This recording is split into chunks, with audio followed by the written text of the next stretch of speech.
হুট করে বড়লোক হয়ে যাওয়া মানুষদের দেখলেই বোঝা যায় টাকা মানুষের অভাব দূর করতে পারলেও স্বভাব বদলাতে পারে না। আমি সবাইরে যা দেখাই ওইটা আমি না, যেটা আমি ওটা কেউ জানেই না।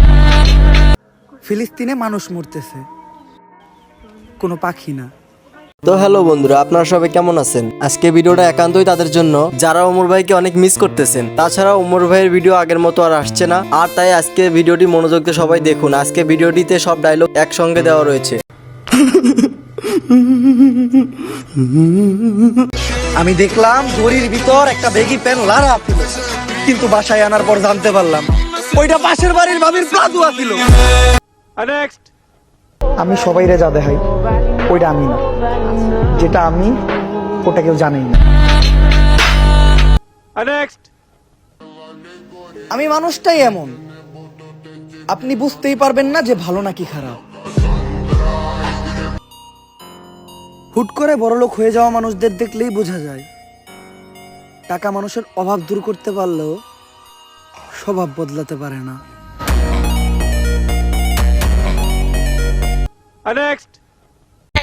এমপির বলার লগে তোমার কি সম্পর্ক ছিল? এমপির পোলা ভাইয়ের বন্ধু আছিল। বুঝলাম না, প্রশ্ন করলাম ওরে উত্তর দেস তুই। তোর ভাই কথা কয় নাকি? ছাগল ঘাস খায় মাঠে আর ভাই চাটনি চাটে। সবাই ভাই বাইরে ভয়, তাই চাটনি মনির ভাই কথা কম কয়।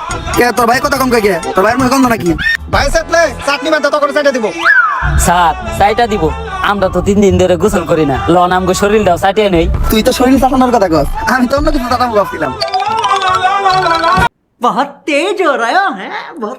এই ভিডিওটি আপনাদের দেখানোর উদ্দেশ্য হলো ওমর ভাইয়ের জীবনে 5টা সেরা ডায়লগ দেখানো। এই ভিডিওটি আপনাদের কেমন লেগেছে তা অবশ্যই কমেন্টে জানিয়ে যাবেন। ধন্যবাদ। প্রতিশোধ নিতে যাবেন না, সময়ের অপেক্ষা করুন, কারণ পচা ফলগুলো নিজে নিজেই ঝরে পড়ে যায়।